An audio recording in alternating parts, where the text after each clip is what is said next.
today's class we will discuss the last folk art form that I wanted to discuss for this course. From next class onwards, we will see how folk arts and science and technology can be brought together to have a meaningful dialogue. I will give you a few examples, then you can explore on your own. So, in today's class, let us discuss Sohrai art form and its technique. The women of farming communities of Hazaribagh district of Jharkhand keeps alive a vibrant tradition of mural painting practiced as a ritual art form known as Sohrai. So, this is like other folk art form that we have discussed previously. This is also a form of mural painting. The women of the Hazaribagh area district of Jharkhand, they have this tradition of decorating the house walls with colorful murals, and this is called Sohrai art form. And we will see in the later part that Sohrai can be of two parts, one when during the marriages it is called Kobar, and the other during the harvest festival and it is called Sohrai. Sohrai is the art of harvest festival in autumn using red, black, yellow and white earth. In Hazaribagh, within a small distance there are strikingly different painted village houses. Each village belongs to a different community or tribe, hence their motive and style of drawings are different. So, we see that every community has its own style of drawing. So, if you travel to across Hazaribagh area, you will see that villages are painted in different way. That is to say that each village is inhabited by a particular tribe or a particular community, and they have a specific style of painting. By looking at their painting, you can make out which tribe they belong to. Large images are painted with twigs on the walls, bulls, horses with riders, wild animals, trees, lotuses, peacocks and horned deities. Sohrai painting are considered to be good luck painting. Like we have seen in Gond art also, that looking at an image, the belief is that looking at a good image brings you good luck. Same is for the Sohrai painting. It is believed that if you look at the painting, it will bring you good luck. So, this is an example of a Sohrai painting. Look at the way the peacock is drawn just by using three colors. The outline is done by black, the body is yellow and red. Look at the way the body of the peacock is painted, the tail, the flowers, the petals, the leaves around them. So, this is the typical Sohrai painting. Peacock is an important motif of Sohrai painting. So, this is how the Sohrai painting is done in the villages. Large murals are drawn across the entire walls of the houses. The belief: according to an ancient mythology, Marang Buru, god of mountain, Zahir Ayo, goddess of forest, and the elder sister of the Santhal, descended on earth from heaven to pay a visit to their brothers. To honor this event, the harvest festival is celebrated at this time. The women of the house clean their houses and decorate the walls with murals of Sohrai art.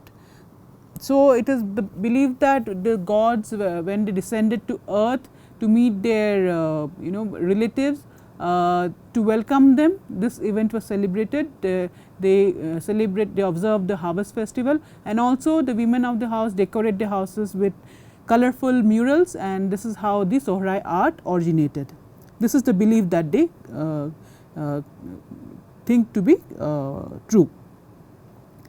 The women, this art form has thus been continuing since ancient times, around 10,000 BC to 4000 BC onwards. So, it is believed that it is as old as 10,000 BC to 4000 BC. Since then, this practice of painting the house walls with these large murals have been continuing within the communities of Jharkhand area.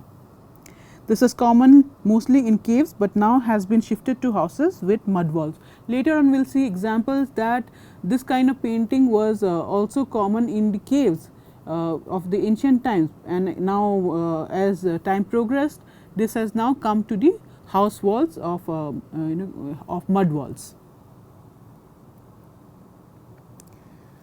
The festival and the art, you will not be surprised, because most of the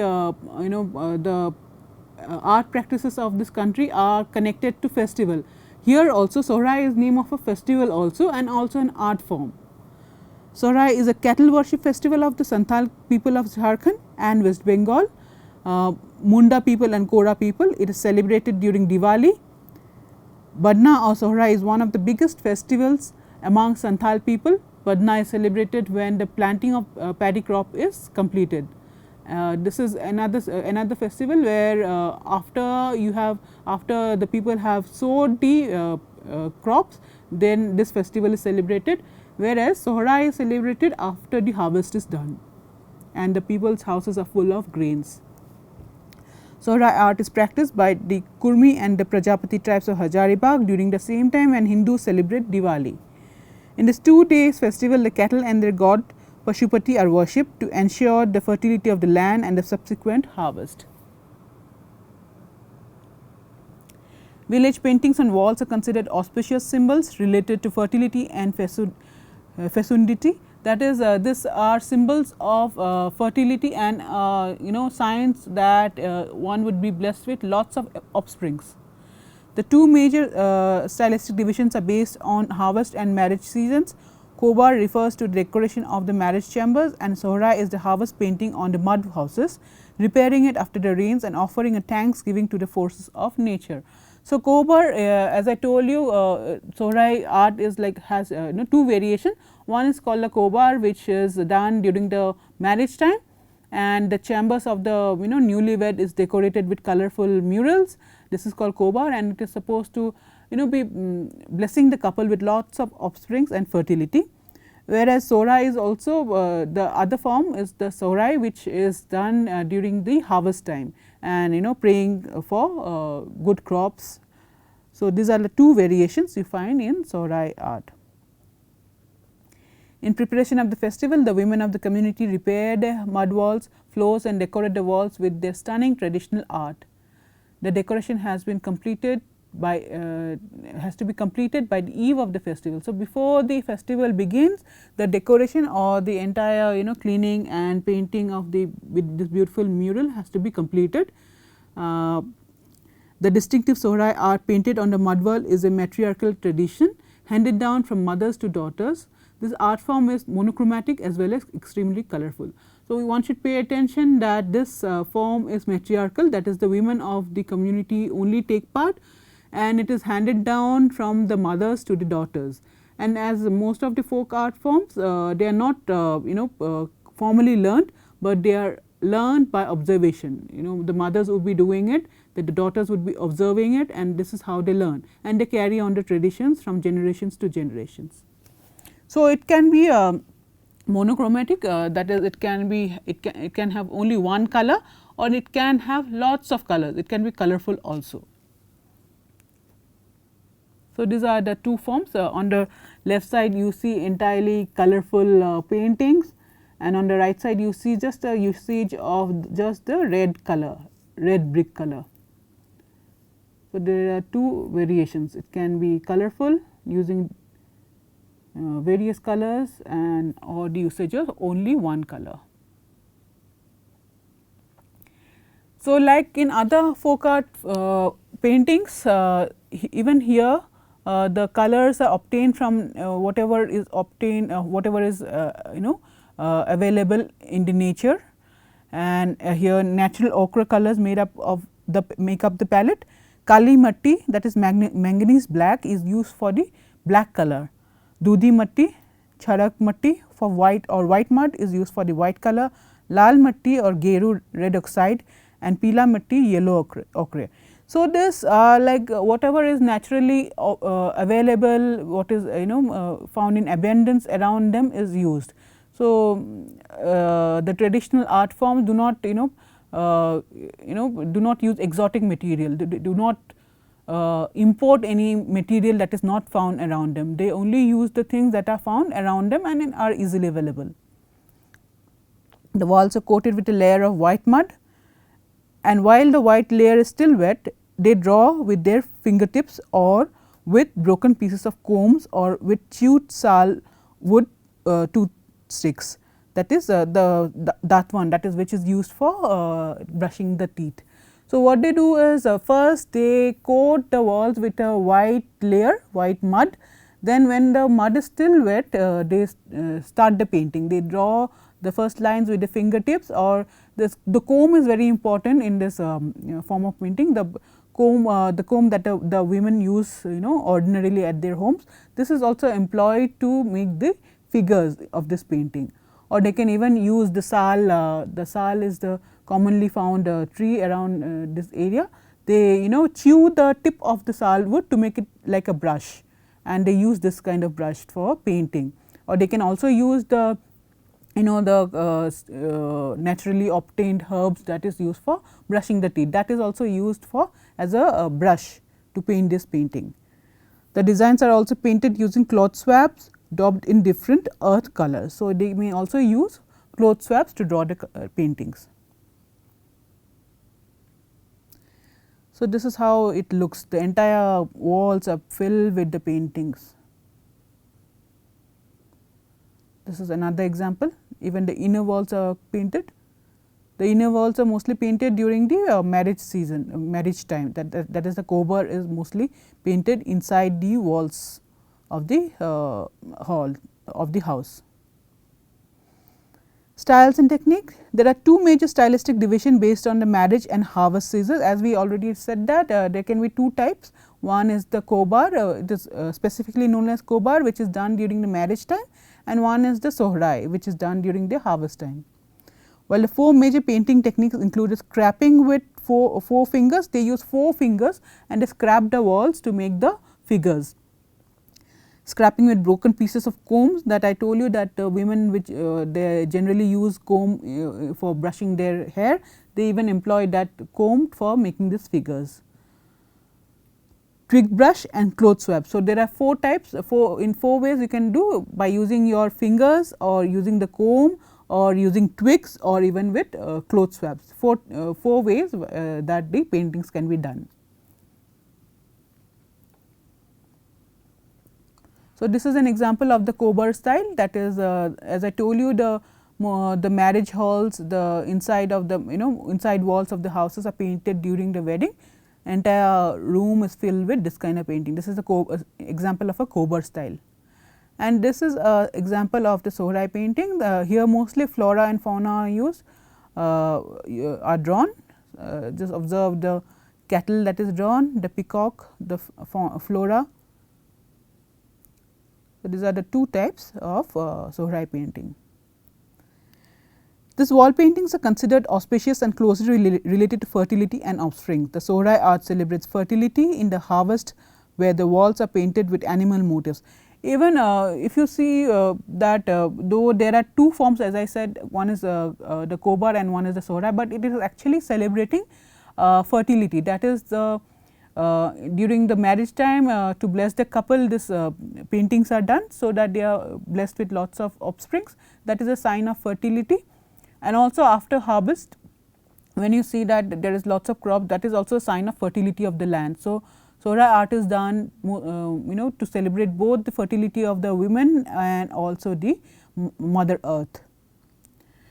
Popular sohrai motifs are animals, birds, lizards, elephants and Pashupati, the creator of all animals. So, Pashupati is the deity of this community, and they revere him as the creator of all animals, who is usually riding on the back of an animal. So, they usually draw Pashupati riding an animal. So, this is also an important motif. The elephant is also a symbol of paddy clan and an auspicious symbol connected with the harvest. So, before some slides we have seen that the elephant is also drawn. Elephant is also connected to the belief of that it is related to the people who sow paddy or who cultivate paddy. So, an elephant is also an important motif in the sohrai painting. In sohrai art, the red line is first drawn, as it is represent the blood of ancestors, procreation and fertility. So, there are certain rituals that are followed. The red line is first drawn. This symbolizes the blood of the ancestors, procreation and fertility. So, there are various meanings to the red line. One is that it is thought to be the blood of their ancestors who have passed away, or it might also symbolize the procreation, because it is related to blood and fertility. The next line is black, which signifies eternal death stone and mark of God Shiva. So, God Shiva is also one of the deities, and the second line is for God Shiva and it is the color black. The next all encompassing outer lines stand in their traditional values of protection, fidelity and chastity. So, there is the outer lines that is drawn after that, and they symbolize protection and fidelity and chastity. These are very important values within the community. The white is painted with the last year's rice grounded with milk into gruel. This represents food. The white is also done the white line represents food. So, it is sometimes done with the last year's food which is mixed with milk. So, this so as you see that this is a ritualistic painting also, the lines carry a lot of meaning for the community and is also done in certain fashion, it is done in certain order. So, we briefly said that the predecessors of the Sohrai painting can be found in the caves, and it is said that the Sohrai paintings are derived from the cave paintings.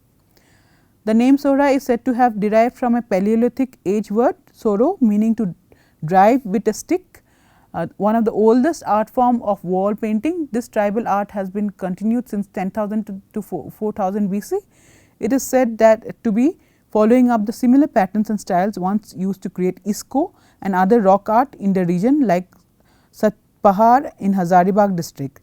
So, it is said to be the the next version of the ISKCO, which is a rock art rock art which is found commonly found in the Hazaribagh area.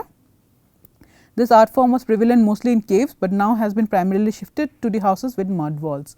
So, earlier it was done on the caves on the rock, but now because people live in mud houses, the painting has shifted to the mud houses, the walls of the mud houses. ISKCO cave contain lower Paleolithic deposits and deep underground cave inhabited by humans during the Ice Age. So, you can see that predecessors are supposed to be as old as the Ice Age, leaving one of the richest collection of the middle Paleolithic stone tool industry in South Asia. The rock art has been dated by leading experts to be Mesocalitic period. So, it is anywhere between 7000 and 4000 BC. There is an earlier level of rock art that could be much older. This art form has been continuing since ancient time. So, it is commonly believed that the Sohrai art is the continuation of a very older art which was found during the Paleolithic times. So, these are some of the examples that are found in the caves. So, the Sohrai art is a derivative or a gradual transition of this kind of art form. Just pay attention, in the first painting you will see a figure who is riding an animal here. So, this is as we mentioned that even Pashupati is shown as riding an animal. So, there are some predecessors to this form of figures. So, here are some geometric patterns which are drawn here also, even here. Here are some animals, you can see that some deer are shown to be running, which is also common in Sohrai art. Deer and goats are quite commonly drawn within the Sohrai art. Here are also some animal figures. So, these are the cave paintings which are found on the rock walls, and Sohrai painting now is done on the mud walls. So, these are the Sohrai painting. You will see a lot of commonality between this kind of art and this kind of art. This is the present form of Sohrai painting. You will see goat kind of animals, or you can see deer, you can see flora fauna, you can see snakes, you can see leaves, you can see birds here in the bottom. Peacock is very common. So, now the motifs. What are the common motifs in Sohrai painting? So, this as we have already discussed that flora and fauna are commonly drawn. Here you see a peacock, a snake, a cow, flowers. You can see the scheme of colors, only 3 colors have been used, the black outline, the red and the yellow. Pay attention to how the flower is drawn, how the body of the peacock is drawn. This is another common motif, it is showing deer and peacock. Here also 3 colors are used, black, red and yellow. Observe the boundary, the border of the painting. This is an elephant, as we have already discussed that Sohrai painting can be colorful or it can be only have only one color. So, this is one form of monochromatic painting. Just observe the peacock here, it is drawn in just the charcoal color, black color, whereas here it was drawn in a colorful fashion. So, this is only done by charcoal or black mud. An elephant, as we have seen, that is an important motif because it is connected to the belief is connected that elephant is related to the community that grows paddy.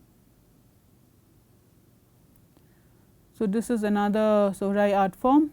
Again observe the scheme of colors, they have only used 3 colors, red, yellow, black, and here 2 human figures are shown. Human figures are shown and carrying an animal. Just observe the way the body of the human figure has been filled with straight lines and sometimes diagonal lines. Look at here how the lines have been made. Look at the body of the lizard, how it is made, the shading that is used. And also you can see that this parts are totally filled, they and some parts are made lines are made to fill the figures, but sometimes the entire color is used to fill the figures. So, this is again another monochromatic painting. Observe how the birds are made, how the leaves are made, the flower, the border, and how they are filled, how they are shaded. Look at the body of the bird.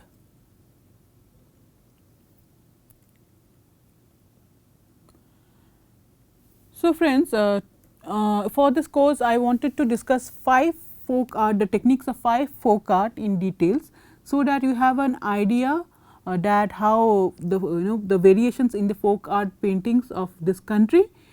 There are variations, but as well as there are some certain kind of continuity. You will find some common features in all the folk art forms of the country. So far we have discussed 5 art forms including today, that is the Madhubani, Worli, Gond, Chittara and Sohrai. So, let us quickly have a recap of what we have discussed so far.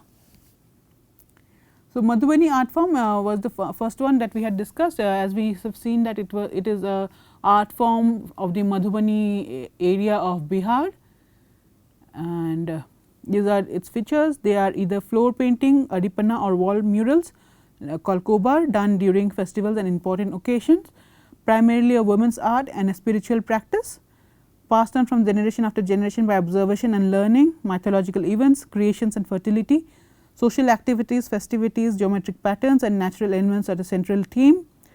Natural colors from rice powder, flowers, soil, stone etc. are used to draw with twigs, fingers or matchsticks. So, this is about the Madhubani painting, and it can be of three forms as we have seen earlier. Bharni, Kachni, Geru are the different forms. This is Worli, which is from Maharashtra. We discussed this form also. Worli art use basic geometric shapes for depicting symbols of life and the world around. 3 basic shapes commonly used are the circle, the triangle and the square. In rare cases, the paintings are composed of straight lines, mostly occurs in form of dots and dashes. There is absence of mythological or religious figures. This is very typical of Worli painting, that in other folk art paintings you might see mythological characters, but here it is very rare or none. The theme of Worli art encompasses social life, nature, death, birth and fertility. A common depiction involves circular patterns without any beginning or an end. possibly hinting at eternal life after death. So, circle is used to show the eternal life cycle, the life after death. Originally, these paintings were made on the walls of the huts of the tribal people. It was the women who made these paintings, like in Madhubani. This is also a women based art. They used white paint prepared from rice powder. The paints were made sticky by adding a natural binder. Bamboo sticks were used as brushes. The paint was applied in walls that were made of red, brown or ochre mud. Then we discussed the Gond art of Madhya Pradesh, UP area, the central India. The history of the Gond community dates back to nearly 1400 years ago. It is believed that the Gond people could just be imitating their ancestors, as they are cave paintings in the region that go all the way back to the Mesolithic period. So, like the one that we discussed today, the Sohrai painting, the Gond art is also believed to be a derivation or a continuation of cave art, which was from the Mesolithic period. The Gond believed that weaving a good image begets good luck. This belief led them to decorate their walls as well as the floors of the houses with traditional tattoos and motifs. According to the Gond belief system, each and everything, whether it is hill, river, rock or a tree, is inhabited by a spirit, and consequently it is sacred. So, they paint them as form of respect and reverence. Gond paintings are a reflection of humans' close connection with their natural surroundings. Gond paintings are described as on-line work. The artists draw the inner as well as outer lines with much care as possible. Lines are used in such a way that it conveys a sense of movement to the still images. Dots and dashes are added to impart a greater sense of movement and increase the amount of detail. Gond paintings use bright vivid colors such as white, red, blue and yellow. The paints are usually derived naturally from objects such as charcoal, colored soil, plant sap, leaves and even cow dung. More specifically, yellow from chuni mitti, which is type of local sand, brown from geru mitti, which is another type of sand, green is readily procured from leaves, while the color red is obtained from hibiscus flower. Gond painting bears a remarkable likeness to Aboriginal art form from Australia, as both style use dots and create the paintings. So, that was about the Gond painting. Then we also discussed Chittara art form from Karnataka, from the Shimoga region of Karnataka.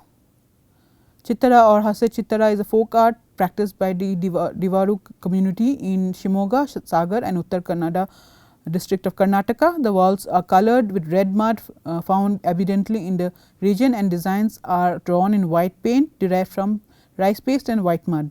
The lines and patterns on these paintings each symbolize an aspect of nature or depict the religious, social, agricultural practices of the community. The stylized figures of Chittara painting are generally symbols of bride and groom, fertility, the sowing of the auspicious paddy, bird, trees, animals, etc. So, these are the common motifs in Chittara painting. Musicians play auspicious music, brides and grooms effect yogic poses or stand in conjugal harmony. So, these are the figures that are drawn in Chittara painting. The delicacy in its delineation and its repetitiveness. So, the repetitiveness is actually the beauty of the Chittara painting. The practice of drawing this art is accompanied by music and singing. Every situation and core depict on the wall has a relevant song. So, for every painting there is a relevant song that is sung during the painting is done. And finally, today we discuss the Sohrai art form from Hazaribagh area of Jharkhand. The women of farming community of Hazaribagh district of Jharkhand keeps alive a vibrant tradition of mural paintings practiced as a ritual art form known as Sohrai. Sohrai is the art of harvest festival in autumn using red, black, yellow and white earth. In Hazaribagh, within a small distance there are strikingly different painted village houses. Each village belongs to a different community or tribe, hence the motifs and styles of the drawings are different.